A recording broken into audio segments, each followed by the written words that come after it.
Okay, सो अस्मा, integration पे आपकी जी sir. Presentation है, सो काइंडली स्टार्ट। जी सर। Okay sir. इंटीग्रेशन के अगर हम वर्ड को देखें तो इंटीग्रेशन का मतलब होता है कि चीज़ों को इकट्ठा करना। हमारे पास एक क्या कहते हैं, बहुत ज़्यादा चीज़ें बिखरी हुई हैं, उन सबको एक जगह पे सम कर देने को इंटीग्रेशन कहते हैं।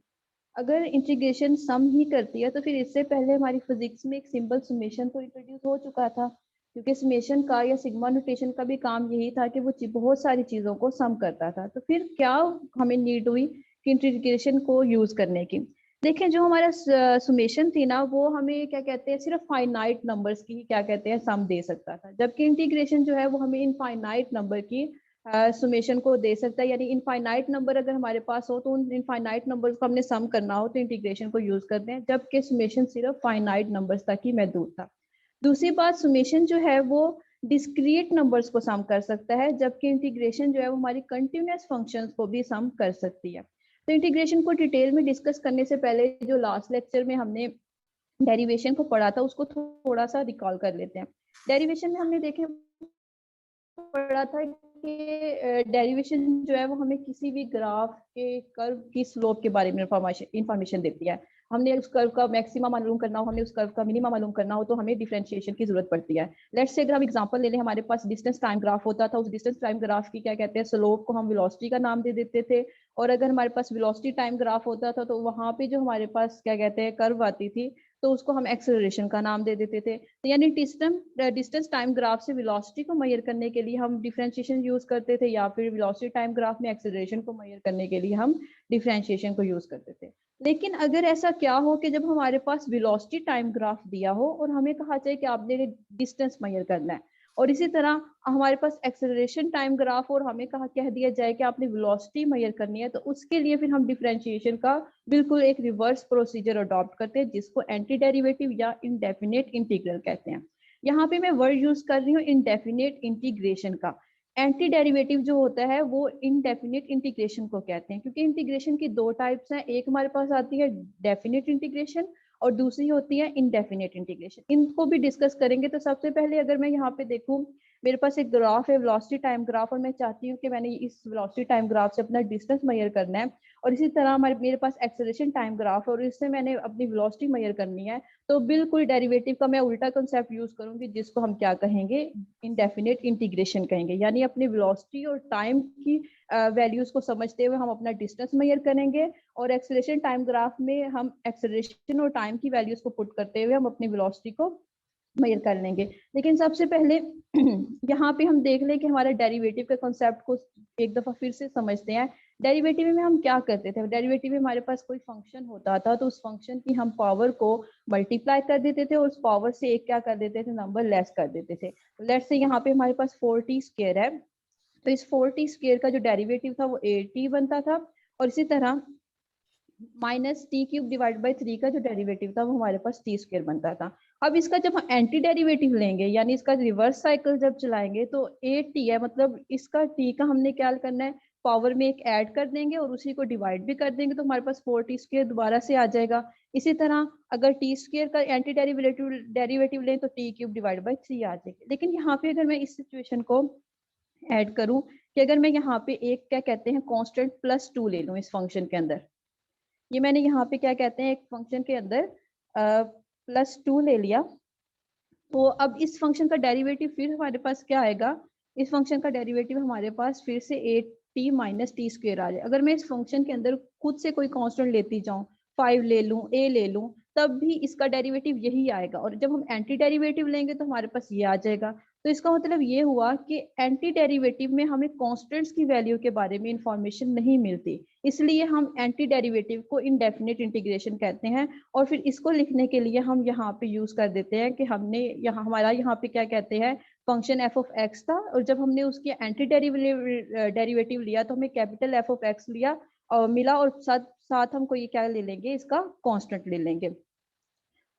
अब बात करते हैं हम कि हमारे डेफिनेट इंटीग्रल और वर्सी इनडेफिनेट इंटीग्रल के अंदर क्या डिफरेंस होता है। यहाँ पे मैंने एक ग्राफ लिया है, इस ग्राफ में देखें कि मेरे पास कोई फंक्शन की जो कर्व है वो कुछ इस तरह से आ रही है, और मैं चाहती हूँ कि मेरे जो ये कर्व है इसके अंडर जो एरिया है उसको मेजर करना। अगर मैं यहाँ पे इंडेफिनिट इंटीग्रल का रूल्स अप्लाई करूंगी तो यहाँ पे मुझे क्या कहते हैं, क्योंकि मेरा फंक्शन जो है वो कंटिन्यूअस है, तो मुझे ये नहीं पता चलेगा कि मेरे फंक्शन का जो एरिया है मैंने स्टार्ट कहाँ से लेना है और उसका एंड कहाँ पे करना है। तो इस प्रॉब्लम को सॉल्व करने के लिए हमारे पास कंसेप्ट आता है डेफिनेट इंटीग्रल का। डेफिनेट इंटीग्रल हमें क्या बताती है कि अगर हमें जिस चीज में हम इंटरेस्टेड हो, लेट्स से यहाँ पे इस ग्राफ में मैं यहाँ पॉइंट ए से लेके पॉइंट बी तक का एरिया मेजर करना चाहती हूँ, तो यहाँ पे मैं लिमिट्स लगा दूंगी, जिसको मैं कहूंगी, एक लिमिट को कह दूंगी लोअर लिमिट, ठीक है, और एक को कह दूंगी अपर लिमिट, यानी जहां से हमने उसका एरिया मालूम करना स्टार्ट करना है और जहां पे उसका एरिया मालूम करना हमने स्टॉप कर देना है। तो यहाँ पे जो है क्या कहते हैं, ये फॉर्मूला होगा, और इस फॉर्मूला को जब हम अप्लाई करेंगे डेफिनेट इंटीग्रल के, तो सबसे पहले जैसे इंडेफिनिट इंटीग्रल में हमने पढ़ा कि हम उसका एंटी डेरिवेटिव ले लेंगे, ठीक है, और फिर एंटी डेरिवेटिव लेने के बाद हम क्या करेंगे, उनकी लिमिट्स को अप्लाई करेंगे और upper limit minus lower limit करेंगे, तो हमारे पास डेफिनेट इंटीग्रल आ जाएगी। और हमें क्या कहते हैं, कोई भी शेप दे दी जाए ग्राफ के अंदर, उसका जहां से हम स्टार्ट करना चाहते हैं एरिया मालूम करना, हम लिमिट्स अप्लाई करके उसका एरिया मालूम कर सकते हैं। बेसिक फार्मूलाज पे आए तो हमें पता है कि यहाँ पे बेसिक फार्मूला अगर हमारे पास कांस्टेंट हो तो उसकी इंटीग्रेशन आती है ए एक्स प्लस सी। फिर इसी तरह अगर किसी वेरिएबल की हमारे पास पावर आ जाए तो उसकी पावर को हम वन में क्या कहते हैं ऐड करके उसके डिनोमिनेटर को भी उससे डिवाइड कर देते हैं और प्लस कुछ कांस्टेंट आ जाता है। लेकिन हमारे पास ये जो बेसिक फार्मूलाज होते हैं ये भी कुछ हमारे सिंपल सिंपल फंक्शंस पे ही अप्लाई होते हैं, लेकिन जब हमारे पास फंक्शंस की जो है डिफरेंट ज्यादा वराइटीज आ जाती हैं तो उनके लिए इंटीग्रेशन के जो क्या कहते हैं फिनोमेना होता है, मेथड होता है, वो बिल्कुल डिफरेंट होता है। अगर सबसे पहले इंटीग्रेशन ऑफ साइनोसाइडल फंक्शन की बात करें तो वर्ड से ही आपको नजर आ रहा है कि जब हमारे पास फंक्शन साइनोसाइडल हो, यानी sine theta, cos theta, tan theta, ये वाली क्या कहते हैं ट्रिग्नोमेट्रिक आइडेंटिटीज हो, तो हम फिर साइनोसाइडल फंक्शंस को सॉल्व करने के लिए हमारे पास दो प्रोसेस होते हैं। सबसे पहले हमने समझना होता है कि हमारी जो साइन क्या कहते हैं फंक्शन है उसकी पावर इवन है या क्या है ऑड। अगर हमारी पावर ऑड होगी इसकी, तो हमें क्या करना पड़ेगा, हमें इसको पहले इवन बनाने की कोशिश करनी पड़ेगी, यानी इसके कुछ पार्ट्स बना लेंगे। जैसे साइन 5x को मैंने साइन 4x और साइन x लिख दिया। साइन 4x यानी इवन बनाने का मकसद क्या होगा कि इस पे मैं अपनी ट्रिग्नोमेट्रिक आइडेंटिटीज के बेसिक फार्मूलाज अप्लाई करके इसकी इंटीग्रेशन को सॉल्व कर सकती हूँ। फिर इसी तरह जब हमारे पास इवन होगा फंक्शन, तो इवन फंक्शन के लिए भी क्या कहते हैं, हम अपनी ट्रिग्नोमेट्रिक के formulas, half angle, double angle वगैरह के फार्मूलाज पुट करके इसकी इंटीग्रेशन को आसानी से सिंप्लीफाई कर सकते हैं। फिर आ जाती है हमारी लोगरिथम इंटीग्रेशन। लोगरिथम इंटीग्रेशन तब अप्लाई होती है जब हमारे पास कुछ इस तरह की सिचुएशन हो कि हमारे डिनोमिनेटर के अंदर जो फंक्शन पाया जाए उसका डेरिवेटिव नोमिनेटर में एग्जिस्ट करे। यानी अगर हमारे डिनोमिनेटर में एफ ऑफ एक्स है और उसका डिनोमिनेटर जो है एफ प्राइम एक्स एग्जिस्ट कर रहा है, तो तब हमारी इंटीग्रेशन क्या होगी कि हम लिखेंगे natural log of F of x, यानी जो हमारा डिनोमिनेटर होगा उसके साथ हम नेचुरल लॉग लिख देंगे और प्लस समहाउ कुछ कांस्टेंट आ जाएंगे।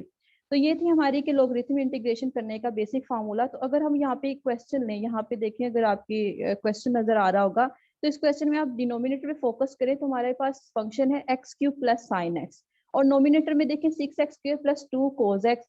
अब अगर इस डिनोमिनेटर में जो फंक्शन है इसका डेरिवेटिव लें, ठीक है, डेरिवेटिव इसका क्या आएगा 3x² प्लस कोस एक्स। देखिए ऊपर कुछ इससे मिलता जुलता फॉर्म तो बनी हुई है ना, बस फर्क क्या है कि यहाँ पे हमारा 3x² आना चाहिए और यहाँ पे सिर्फ कोस एक्स आना चाहिए। तो उसके लिए मैं क्या करूंगी, उसके लिए मैं यहाँ से 2 कॉमन ले लूंगी। 2 कॉमन लिया तो हमारे पास अब ये कंडीशन सेटिस्फाई हो गई कि यहाँ पे डिनोमिनेटर में हमारे पास क्या है फंक्शन और नोमिनेटर में उसका क्या एग्जिस्ट कर रहा है डेरिवेटिव। तो यहाँ से मैं नेचुरल लॉग का फॉर्मूला अप्लाई करूंगी और मुझे लोगरिथमिक इंटीग्रेशन मिल जाएगी। उसके बाद हमारे पास आ जाते हैं integration using partial fraction. Partial fraction हम कहाँ पे यूज करते हैं, जब हमारे पास बहुत ज्यादा बड़ी फ्रैक्शंस दे दी जाए और उन फ्रैक्शंस को हम छोटे छोटे पार्ट्स में क्या कर लेते हैं, डिवाइड कर लेते हैं, उस प्रोसेस को हम पार्शियल फ्रैक्शन कहते हैं। अब पार्शियल फ्रैक्शन से पहले हमें पता होना चाहिए कि हमारी दो तरह की फ्रैक्शंस होती हैं, एक प्रॉपर फ्रैक्शंस होती है और एक हमारी इम्प्रॉपर फ्रैक्शन होती है। प्रॉपर फ्रैक्शंस क्या होती हैं कि जिनमें हमारा नोमिनेटर और डिनोमिनेटर दोनों में पोलिनोमियल्स एग्जिस्ट कर रहे हो। पोलिनोमियल्स मतलब कि हमारे जो वेरिएबल्स की पावर्स हैं वो होल नंबर हो। और इम्प्रॉपर फ्रैक्शंस क्या होती है कि जब हमारे फंक्शंस की जो पावर्स हैं वो होल नंबर ना हो, जैसे कोई भी क्या कहते हैं नेगेटिव साइन में वैल्यू आ जाए या फिर कुछ भी क्या कहते हैं होल नंबर के अलावा आ जाए, तो वो हमारी इम्प्रॉपर फ्रैक्शन होती है। तो उन दोनों के को सॉल्व करने के लिए हम पार्शियल फ्रैक्शन का क्या करते हैं, इस्तेमाल करते हैं। इसी तरह हमारे पास यहाँ पे देखें एक क्या कहते हैं फंक्शन दिया हुआ है, ठीक है, 1/x² प्लस एक्स। अब यहाँ पे ना तो मैं लोगरिथमिक इंटीग्रेशन अप्लाई कर सकती हूँ, ना तो यहाँ पे क्या कहते हैं साइनोसाइडल फंक्शंस एग्जिस्ट कर रहे हैं जो उनके क्या कहते हैं प्रोसेस को अडॉप्ट करूँ, तो इसलिए यहाँ पे मुझे पार्शियल फ्रैक्शन की जरूरत पड़ेगी। यहाँ से मैं कुछ ऐसा करूंगी कि या एक्स कॉमन ले लूंगी और उसके बाद इनको पार्ट्स में डिवाइड कर देंगे। फर्स्ट मीटिंग में हमने पार्शियल फ्रैक्शन के बारे में डिस्कस किया था, तो यहाँ से डायरेक्ट मेथड में कर रही हूँ कि यहाँ पे मैंने ये पार्शियल फ्रैक्शन को यूज करते हुए इसके पार्ट्स बना लिए। अब आप देखिए कि इसके x के डिनोमिनेटर में x+1 का डिनोमिनेटर, ये दोनों डिनोमिनेटर के जो फंक्शंस है ऊपर इनका नोमिनेटर में क्या कहते हैं डेरिवेटिव एग्जिस्ट कर रहा है, यानी x का डेरिवेटिव क्या है 1 और x+1 का भी डेरिवेटिव क्या होता है 1। तो यहाँ पे मैं अब लोगरिथमिक इंटीग्रेशन को अप्लाई कर सकती हूँ और यहाँ पे मेरा फाइनल आंसर आ जाएगा। उसके बाद आती है integration by substitution. Integration by substitution में क्या होता है कि हमारे पास कुछ ऐसा अलजेब्रिक फंक्शन आ जाता है जिसमें क्या कहते हैं हमें कुछ समझ ही ना लग रही हो कि हमने उस फंक्शन का इंटीग्रेट कैसे करना है। तो उसके लिए फिर हम यहाँ पे क्या करते हैं, हम यहाँ पे कोई दूसरे वेरिएबल्स या ट्रिग्नोमेट्रिक आइडेंटिटीज का इस्तेमाल करते हुए इसकी इंटीग्रेशन को इजी बनाते हैं। कैसे, यहाँ पे मैं x को साइन u पुट कर दूंगी, लेकिन कैसे पता चलेगा कि x की जगह हमें साइन पुट करना है, कोस पुट करना है, टेन पुट करना है।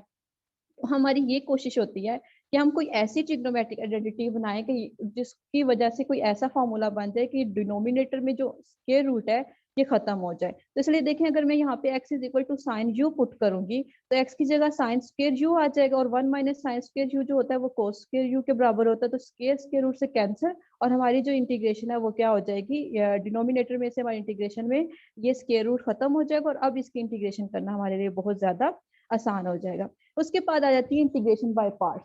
इंटीग्रेशन पार्ट्स थोड़ी सी कॉम्प्लिकेटेड इंटीग्रेशन है, क्यों? क्योंकि इसके अंदर हमारे पास एक से ज्यादा फॉर्म्स में फंक्शंस आ जाते हैं, यानी हमारे अलजेब्रिक फंक्शंस के साथ ट्रिग्नोमेट्रिक फंक्शंस आ गए, ठीक है, लॉगरिथमिक फंक्शंस के साथ अलजेब्रिक फंक्शंस आ गए, इनवर्स फंक्शन के साथ ट्रिग्नोमेट्रिक फंक्शंस आ गए। तो उसके लिए क्या प्रोसीजर हम अडॉप्ट करते हैं, उसके लिए हमारे पास आती है integration by parts. Integration by parts क्या कहते हैं कि अगर हमारे पास इंटीग्रल के आगे दो फंक्शन एग्जिस्ट कर रहे हैं, एक फंक्शन को हम नाम दे देते हैं फर्स्ट फंक्शन का और एक नंबर को हम दूसरे फंक्शन को हम नाम दे देते हैं सेकंड फंक्शन का। तो फॉर्मूला हमें क्या बताता है कि first function as it is, यानी पहले फंक्शन को हमने ऐसे ही रहने देना है, और इंटीग्रेशन ऑफ सेकंड फंक्शन, दूसरे फंक्शन की इंटीग्रेशन कर लेनी है, माइनस इंटीग्रल का साइन इंटीग्रल डालना है और फिर सेकंड फंक्शन की इंटीग्रेशन और डेरिवेटिव ऑफ फर्स्ट फंक्शन। तो ये हमारी इंटीग्रेशन बाय पार्ट्स का फॉर्मूला। इसी तरह हमारे पास कोई भी क्या कहते हैं दो फंक्शंस आ जाएं तो इंटीग्रेशन बाय पार्ट्स की मदद से हम क्या कर सकते हैं, उसकी इंटीग्रेशन कर सकते हैं। तो अब इंटीग्रेशन बाय पार्ट्स में हमें पता कैसे चले कि हमारे पास जो ये जो मिक्स फॉर्म में क्या कहते हैं फंक्शंस आ रहे हैं, इनमें फर्स्ट फंक्शन कैसे चूज करेंगे और सेकंड फंक्शन कैसे चूज करेंगे।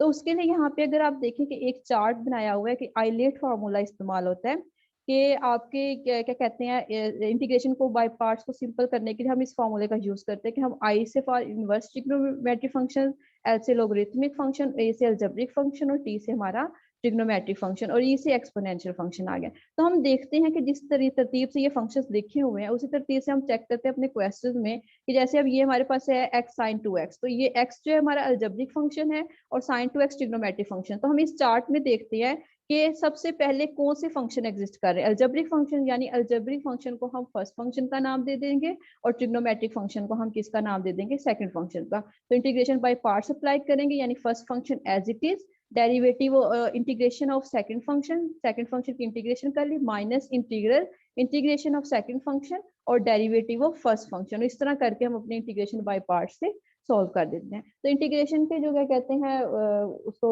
एप्लीकेशंस बहुत ज्यादा है, नेट बैंकिंग में इसकी एप्लीकेशंस बहुत ज्यादा, इलेक्ट्रिकल इंजीनियरिंग में, हमारी आर्किटेक्चर में, यानी अगर हमने बिल्डिंग्स बनानी और बिल्डिंग्स में हमने एस्टिमेट करना हो कि हमारे ईंटें कितनी चाहिए होंगी, सीमेंट कितना चाहिए होगा, तो वहाँ पे भी इंटीग्रेशन अप्लाई होती है। और इसी तरह अगर जब हम सैटेलाइट्स को क्या कहते हैं दूसरे प्लैनेट्स में भेजते हैं, जैसे कि एक सैटेलाइट को हमने मार्स में भेजा, तो क्योंकि अर्थ भी मूव कर रही है, मार्स भी क्या कहते हैं प्लैनेट जो है वो मूव कर रहा है, तो ये काफी कॉम्प्लिकेटेड सिचुएशन हो जाती है। तो इसलिए यहाँ पे हमारी इंटीग्रेशन अप्लाई होती है ताकि हम क्या कर सकें, यूनिवर्स के राज को ज्यादा से ज्यादा जान सकें।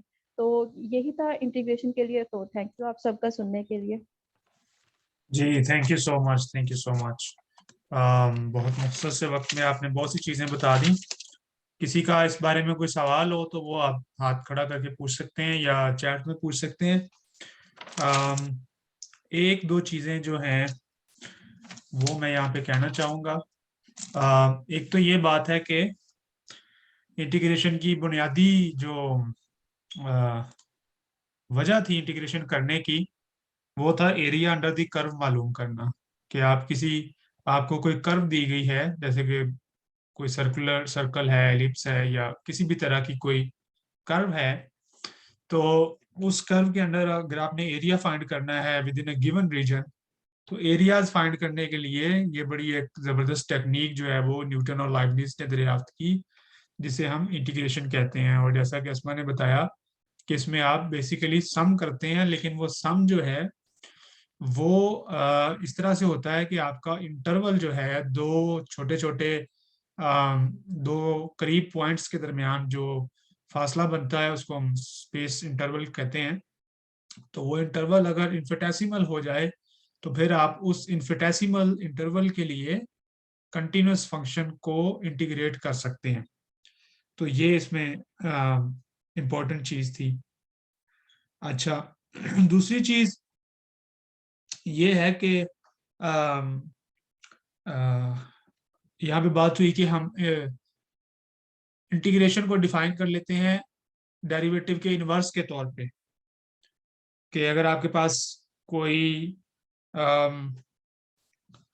इंटेग्रल आप दिया हुआ है या निकालते हैं किसी फंक्शन का इंटेग्रल निकालते हैं, उसकी इंटीग्रेशन करते हैं, तो उसके नतीजे में जो आंसर आपको मिलेगा वो इनवर्स ऑफ डेरिवेटिव होगा, डिफरेंशिएशन होगा।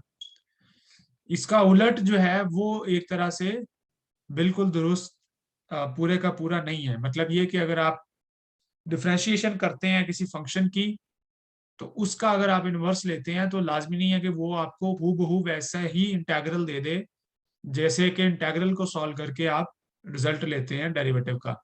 मेरे कहने का मकसद ये है कि इंटीग्रेशन का इनवर्स जो है वो तो डिफरेंशिएशन बहुत अच्छे तरीके से आपको मिल जाएगा, लेकिन जब आप वो करेंगे, उसकी इंटीग्रेशन करेंगे किसी फंक्शन की, सॉरी डिफरेंशिएशन करेंगे, तो फिर आपको लाजमी नहीं है कि वही फंक्शन मिले जो कि इंटीग्रेशन में मौजूद था।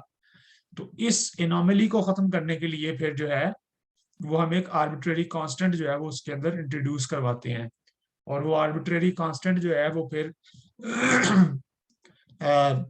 अगर आपका इंटीग्रेशन डेफिनेट हो तो लिमिट्स पुट करके आप निकाल लेते हैं, और अगर वो इनडेफिनेट हो तो उसमें फिर लिमिट्स नहीं होती, उसमें फिर कांस्टेंट को आप सी करके अलहदा से जो है लिख देते हैं। तो ये बात इसमें एक इम्पोर्टेंट है, और ये किताब में उसने एक्सप्लेन भी की है, आप काइंडली इसको देखिएगा वहां से। अच्छा, उसके बाद इन्होंने इंटीग्रेशन सॉल्व करने के मुख्तलिफ तरीके जो बता दिए हैं। पहली चीज हमेशा ये होती है, और एक स्मार्ट साइंटिस्ट वही होता है, स्मार्ट थिंकर वही होता है जो बहुत ज्यादा टेक्निक्स इस्तेमाल करने की बजाय इंट्यूशन को इस्तेमाल करके प्रॉब्लम को सॉल्व कर सके। तो बाय इंस्पेक्शन जो मेथड है, यानी आप फंक्शन को देखकर बता सकें कि इसके मसलन ये फंक्शन इस फंक्शन से थोड़ा सा मिलता जुलता है, तो इसकी इंटीग्रेशन जब आप करेंगे तो इसका आंसर कुछ इस तरह का आएगा। तो सम टाइम्स अपना टाइम बचाने के लिए आप इंस्पेक्शन करके भी, इंस्पेक्शन से मेरी मुराद है कि ओवरव्यू देखकर, फंक्शन को की शक्ल देखकर, उसका बिहेवियर चेक करके डिफरेंट पॉइंट्स पे, तो उसकी इंटीग्रेशन कर सकते हैं। तो आमतौर पे स्टूडेंट्स को जो इंटीग्रेशन की मशकें दी जाती हैं, तो उसमें जो पहली दूसरी एक्सरसाइज होती है उसमें इस तरह के फंक्शन होते हैं। फिर आहिस्ता आहिस्ता आगे जाके ट्रिग्नोमेट्रिक फंक्शन आ जाते हैं, लॉगरिथमिक फंक्शन है, फ्रैक्शंस आ जाती हैं जिसमें ऊपर भी एक फंक्शन दिया है और नीचे भी एक फंक्शन दिया है फ्रैक्शन में। तो उसमें फिर आप देखते हैं कि ये लॉगरिथमिक फंक्शन बन सकता है कि नहीं बन सकता, या आपको पार्शियल फ्रैक्शन के जरिए इसको हल करना है। इसी तरह कुछ इंटीग्रल्स होते हैं जिनकी शक्ल बड़ी मशहूर है, जैसे कि a square minus x square under root, या 1/a square minus x square under root. तो उनका एक तरीका तो होता है कि डायरेक्ट उनकी वैल्यू याद कर ली जाए, और अगर आपकी इंटीग्रेशन में कुछ ऐसे वेरिएबल्स हैं जो आपको तंग कर रहे हैं तो फिर आप सब्स्टिट्यूशन कर लेते हैं, यानी उसको इस शक्ल के अंदर ले आते हैं जो स्टैंडर्ड इंटीग्रल्स की शक्लें आपको उन फंक्शंस की पहले से याद होती हैं। तो ये एक सादा सी बात है कि जो भी इंटीग्रेशन आपने सॉल्व करनी है उसको उस शक्ल के अंदर लेकर आए जिसमें आपको उसकी इंटीग्रेशन मालूम होती है, तो वहां पे फिर आप उसको सिंपल सी फॉर्म में ले आते हैं। फिर उसके अंदर प्रॉपर और इम्प्रॉपर इंटीग्रल की बात है। इम्प्रॉपर इंटीग्रल में बेसिकली आप क्या करते हैं कि इन्फिनिट लिमिट में इन्फिनिट पुट कर लेते हैं। तो इम्प्रॉपर उसको कहने की एक वजह भी यही है कि फर्ज करें आपके पास एक प्लाट है और उस प्लाट का जो है वो ए से बी के दरमियान आप उसका एरिया फाइंड करना चाहते हैं, ठीक है ना। तो आपको पता है उसकी एक लिमिट होगी ए से बी तक, एक पॉइंट से बी पॉइंट तक उसकी लिमिट होगी। आप पुट करेंगे, फंक्शन एक फाइनाइट वैल्यू दे देगा और वो उस प्लॉट का एरिया हो जाएगा या कर्व के नीचे का एरिया हो जाएगा। लेकिन फिजिक्स में आप बहुत जगह पे देखेंगे कि आपको ऐसे इंटेग्रल्स एवेल्युएट करने पड़ेंगे जिनकी लिमिट इन्फिनिट होगी, अपर लिमिट या लोअर लिमिट। तो मिसाल के तौर पे मसलन यूनिवर्स के अंदर एक इलेक्ट्रॉन फ्री फिर रहा है, पूरी यूनिवर्स में वो कहीं भी जा सकता है। तो जारी बात है पूरी यूनिवर्स के ऊपर आप लिमिट तो नहीं लगा सकते कि यूनिवर्स ए से लेके बी तक यूनिवर्स है और उसके बाद नहीं है। तो यहाँ पे आपको क्या करना पड़ता है, आप माइनस इन्फिनिटी से इन्फिनिटी तक जो है वो लिमिट लेते हैं। मिसाल के तौर पे फ्री इलेक्ट्रॉन का वेव फंक्शन लिखना है, उसकी नॉर्मलाइजेशन निकालनी है कंडीशन, या उसके बारे में आपने जानना है कि उसका बिहेवियर, उसकी प्रोबेबिलिटी जो है वो पूरी यूनिवर्स में किस तरह से निकाली जाएगी। तो ये चीजें जब आप निकालेंगे तो आप देखेंगे कि वहां पे integration minus infinity to infinity लेनी पड़ेगी। अच्छा, एक तो ये है कि आप अपना मॉडल जो है वो फिजिक्स में इस तरह से बनाते हैं कि आप पूरी स्पेस पे उसको इंटीग्रेट करते हैं, तो आपको टाइम में या स्पेस में इन्फिनिट इंटीग्रल की जरूरत पड़ती है। एक और जगह पे आपको जरूरत पड़ती है, मिसाल के तौर पे फर्ज करें कि किसी और सिस्टम को आप सॉल्व कर रहे हैं और उसके अंदर आपने इंटीग्रेट करना है। मिसाल के तौर पे मैं मतलब सॉलिड स्टेट फिजिक्स कर रहा हूं, तो यहाँ पर समरफील्ड एक्सपेंशन होती है या इस तरह के दीगर एक्सपेंशन आप करते हैं। मसलन एक हैमिल्टोनियन है तो उसकी मैं एक्सपेंशन करना चाहता हूँ ताकि मैं उससे जो है वो इलेक्ट्रॉन के बैंड्स निकाल सकूं, एनर्जी बैंड्स निकाल सकूं। तो वहां पर मैं बड़ी चालाकी से ये करता हूँ कि अपना, हालांकि मेरा सॉलिड सैंपल जो है वो तो फाइनाइट होता है, लेकिन उसकी एक्सपेंशन करने के लिए इलेक्ट्रॉन के जो हैमिल्टोनियन वगैरह हैं उसकी एक्सपेंशन करने के लिए मुझे इन्फिनिट इंटीग्रल की जरूरत पड़ती है। और वहां पे चूंकि मैथमेटिशियंस ने ऑलरेडी इन्फिनिट इंटीग्रल्स के आंसर निकाले हुए हैं रीमान जीटा की फंक्शन की शक्ल में या कुछ और गैमा फंक्शन की शक्ल में, तो मैं वहां पे इस्तेमाल करता हूँ इन्फिनिट इंटीग्रल्स को। तो ये एक इम्पोर्टेंट चीज है कि हम इसको लाजमी नहीं कि हमारा सिस्टम जो है वो माइनस इन्फिनिटी से इन्फिनिट जा रहा हो, बल्कि अपने सिस्टम को सॉल्व करते वक्त बाद स्टेप्स के अंदर मुझे इसकी जरूरत पड़ सकती है। फिर उसके बाद अभी तक जो इंटीग्रेशन की मैं बात कर रहा था वो थी कार्टेशियन कोऑर्डिनेट्स के अंदर, एक्स वाई जी के अंदर। आप इसको पोलर कोऑर्डिनेट्स में भी कर सकते हैं। पोलर में प्लेन पोलर हो सकते हैं, स्फेरिकल पोलर हो सकते हैं, सिलेंड्रिकल पोलर हो सकते हैं। तो उनके अंदर अकॉर्डिंगली जो फिर कोऑर्डिनेट्स आप इस्तेमाल करते हैं, तो फिर आपको जो पूरी इंटीग्रेशन है वो फिर उस में करनी पड़ती है। मसलन थीटा के ऊपर अगर आप इंटीग्रेशन कर रहे हैं, डी थीटा के ऊपर, तो जारी बात है कि अब आपका जो थीटा है वो 0 to 2 पाई या 0 to पाई इस तरह से होगा।